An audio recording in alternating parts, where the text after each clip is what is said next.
Hey, Celosia. Hey, MJ. What do Fear and Loathing in Las Vegas, Tess of Dubervilles, The War of the Worlds, and The Count of Monte Cristo have in common? I have no idea. What do they have in common? They're all cereals.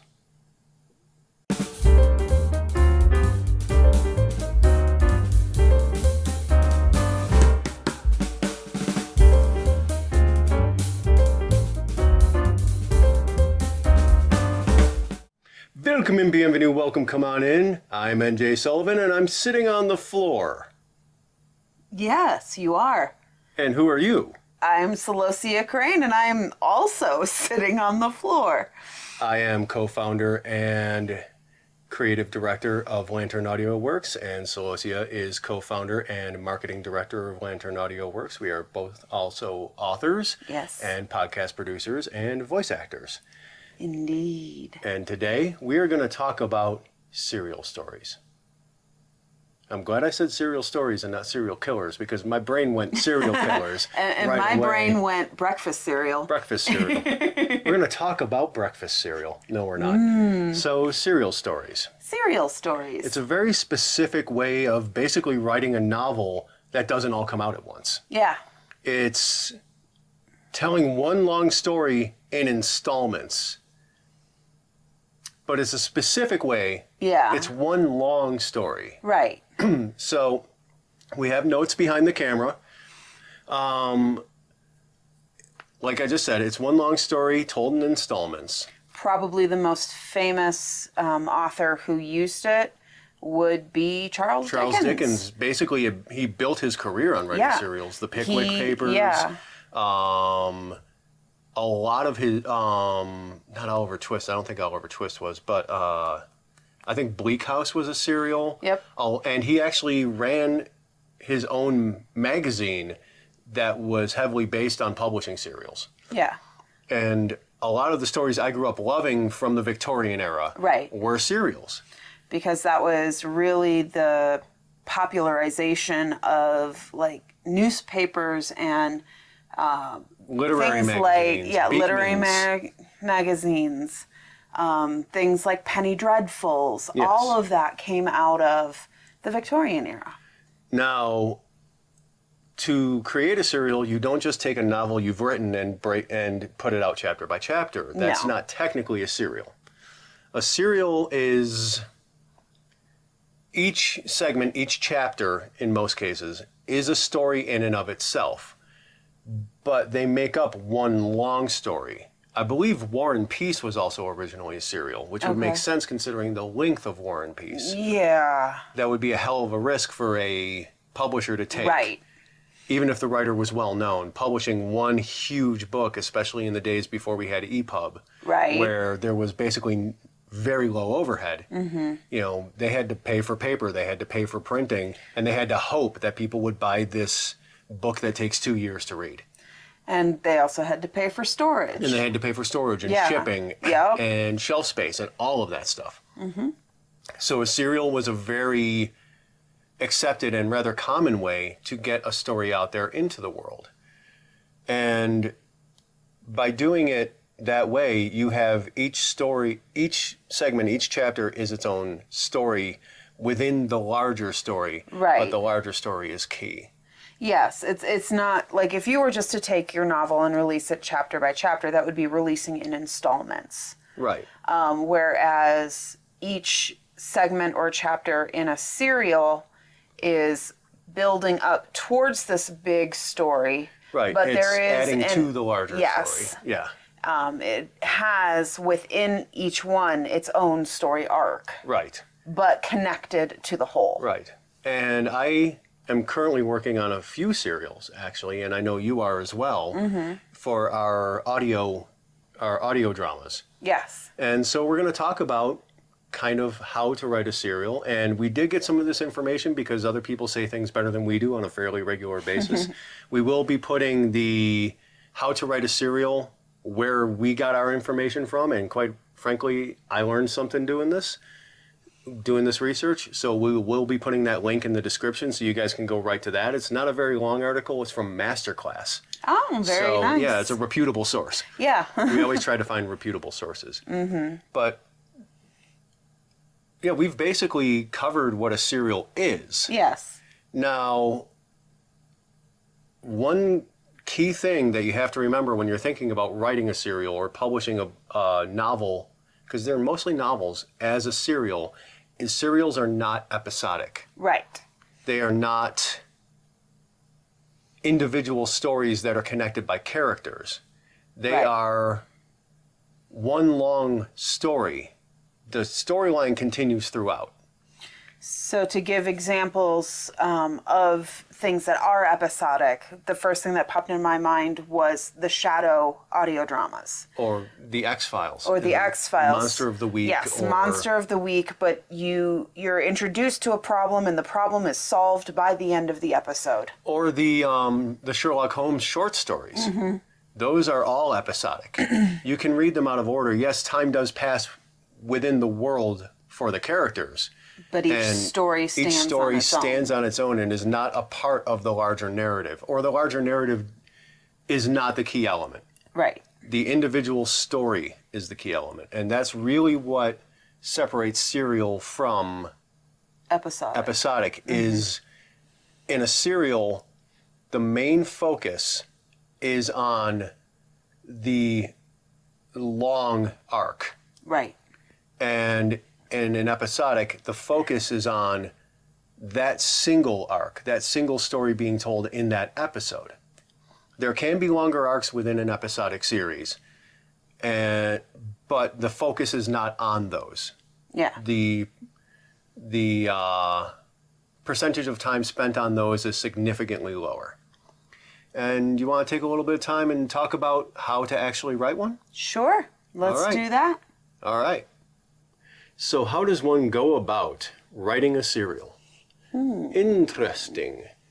Generally, it's not that much different from writing a normal or a novel, long-form novel, in the way that you would go about that, whatever your particular way of doing things is. And I know I've done more research on this than you have. Yes. There will be episodes where she will be taking the lead. It's just generally I have more time to do the research. Yeah. So I end up being the one doing the more of the talking. And you've also had more experience at this point writing serials. That's very true. That's very true. So one of the first things that I would say, and that Masterclass also says, about writing a serial, and I will give examples of people who failed at this, and they're major failures, huge public failures of this. All right. Outline the whole story. You need to know where it's going. From beginning to end. And a lot of you may be pantsers, and outlining goes against the very fiber of your being and your creative way. But for something like this, beginning not knowing what the end is, especially if you're not writing the whole thing out and then releasing, you fall in to the Lost in Game of Thrones trap. Yep. Those are the two biggest ones that I know of, where they fumbled at the goal line because they didn't think far enough ahead to know where it was going. They made it up as they went along, and they ended up leaving. Well, especially after at least with Game of Thrones, when they ran out of source material. See, but they had source material up to a point, and then they were winging it, and they hadn't thought ahead about where it was going to end up. And so many people were disappointed with how they concluded. If I understand correctly, with Lost, they didn't know where it was going at any point. They just threw mysteries out there. It was a classic Monster of the Week. Well, but it wasn't supposed to be. It was supposed to be this one long mystery of the people on this island and what does it mean. And they just kept throwing mysteries out there and little tidbits and clues, and they didn't know what any of it meant. And they got to the end, and they still didn't know what any of it meant. Oof. And they didn't tie everything together, and they didn't clean it up. And which is very different than ending on an ambiguous ending. Yes. Like the ending of The Sopranos, that is not what happened. They chose that ending intentionally. It was meant to be ambiguous.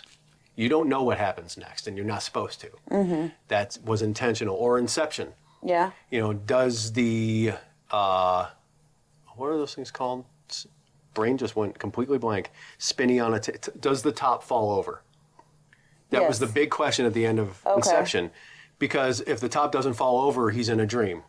If the top does fall over, it's reality. That's his totem. That's how he knows if it's real or not. And he gets his kids back, and you know, everything is good. And he spins the top on the table, and the camera comes in on the top on the table, and the top's kind of wobbling a little bit, but it cuts away before you see if it falls or not.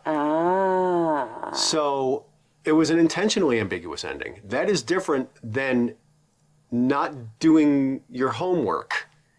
And not having it ready at the end, because I can tell you from personal experience, because I just recently announced that I am continuing Void Veil, my science fiction. It's actually an episodic show. But it has an overarching plot. And I went into it as an experiment to write and release a novella a week. And I got through 6 weeks of doing that. But I didn't know where any of them were going. I knew I had this overarching background plot. And I got to episode 7 and I got stuck. Now it's, 6 years later? At least, And I'm finally getting back to the point where I figured out where it's going to go, so I'm going to start writing it again. It is an easy trap to fall into, and pantsers will fall into it more often than natural plotters because of the tendency to just see where it's going to take you. You can do that writing a serial. But if you're going to do that, you have to write out the whole story before you start releasing. And then go back through and find that connection in your editing. Exactly. So And just like you would write a normal novel. It's either work on the front end. Or it's work on the back end. Or it's work on the back end. And I mean, honestly, we could do a whole episode, and we should do an episode about pantsing versus plotting. Because we've both done both. You're far more experienced with pantsing than I am, because I am incredibly anal retentive about my writing, and I'm a massive plotter, and I always have been. I need a plan A, a plan B, a plan B2, a plan B2-1, a plan B2 lowercase c.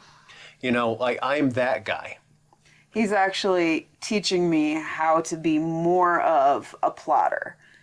And I think it's going to be helpful. I mean, especially in writing things like serials. And in writing something like a serial, it's almost a requirement unless you choose to do the work on the back end.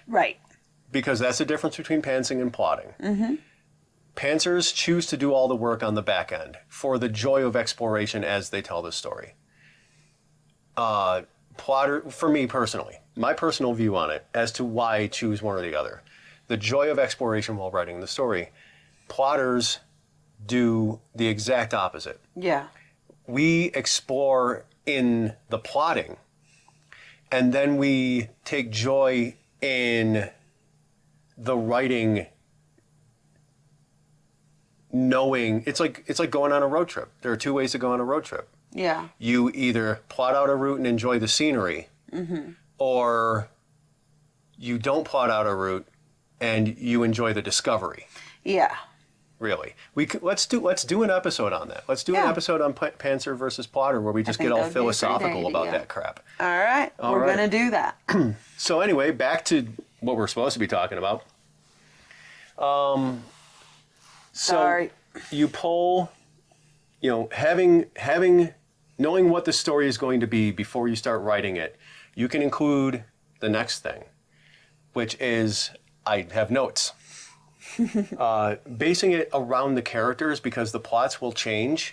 Pretty much, you'll have your continuing plot, but your small plot will change per installment, per chapter. So that way, this is like we talked about with the 7-point story structure, how it's a bit more character driven. Yes, it has to be, because the thing that your readers will come back to find out what happens to the character next. And having those characters that people can connect with that is key to keeping people's interest.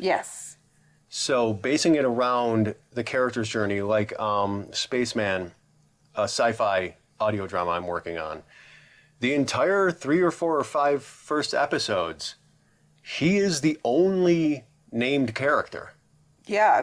he's surviving on an alien planet, and he's not only the only human, he's the only named character. We found a problem with sitting on the floor. Both of our legs are going numb. Yeah. So if you're hearing like rubbing noises, that's because we're having to stretch out. Also, because we're filming this on a GoPro, the camera has to be so close to us that there's like no leg room. And we're basically sitting on top of each other. So anyway, you get into, if you have those characters that people can connect with, they will follow the character. Yes. And that goes into the third point about writing a serial. Okay. Which is,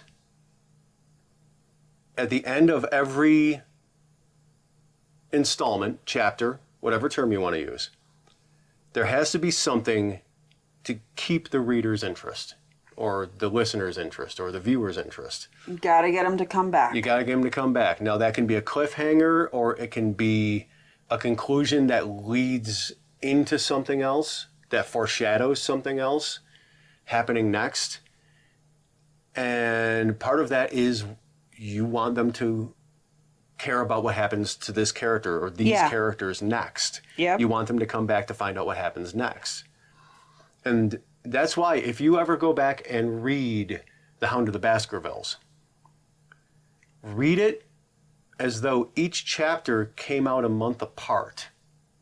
And you will see the cliffhangers, the foreshadowing at the end of every chapter that leads into the next one.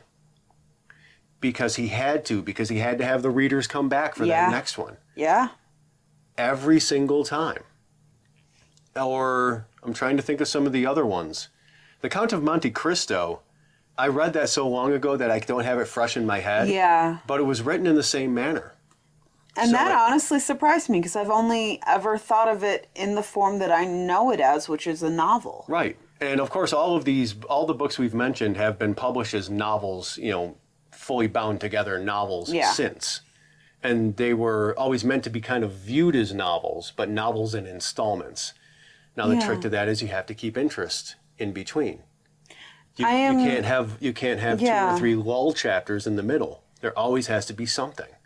I'm curious all of a sudden about the Swiss Family Robinson. I know Treasure Island was a serial. Treasure Island was on our list. I could see Swiss Family Robinson fitting that Robert format Louis Stevenson definitely wrote in that style. Right. So, because they had all these adventures on the island. One after another. Right. One per chapter. Pretty much. Almost as though. Yeah, almost as though. He was trying to keep the reader's attention over, waiting a month in between chapters. Yeah. Oh my God, what's going to happen next? Yeah. Or waiting a week even, if it was in a newspaper and came out in the Sunday edition. So those are the 3 main points that Masterclass makes, and they're points that I agree with. If you guys have other resources that you think are good resources for writing serials, feel free to share them. Share them in the comments, and we can add them to the list in the description for this video if they're good. I really like writing serials. Yeah, I'm enjoying it so far. I'm embarking on my first one currently. It's almost like learning to play in a different rhythm. I was going to say learning a new dance. Yeah, well, similar language. You danced a lot more than you played music. I've played music a lot more than I've danced. So I cannot dance. It's all in the ankles for me. I'm a foot tapper. That's about as far as I go. But I think we actually covered it. I think we did too. Yeah. So if you're interested in writing serials, let us know. If this has been interesting to you, let us know. We're going to call it here. Holy cow. Holy cow. Holy cow. Only one break in this one. Holy cow. We broke our own format 1 week after we set our own format. Is that like breaking the fourth wall? That's literally what we're doing. I know.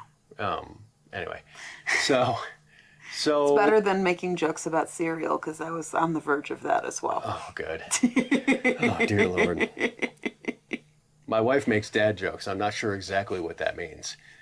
So yeah, if you enjoyed this episode, don't forget to like, follow, hit the subscribe, or like, follow, hit the subscribe button, that little bell thing, so you know when we have new stuff come out, because we're trying to keep up with a once-a-week schedule for these, and we also do a whole lot of shorts and stuff like that as well. Yeah. And don't forget, if you really enjoyed us, to check out our website, lanternaudioworks.com. There's a link in the description. You can check out all our shows, you can check out our books, you can check out our merch, and you can support us on Patreon, either through the link in the description or through our website. And I think that's going to be about it. I think that is. All right. So until next time, take care of yourselves. Take care of each other. And we'll talk to you guys later. Bye-bye. Bye.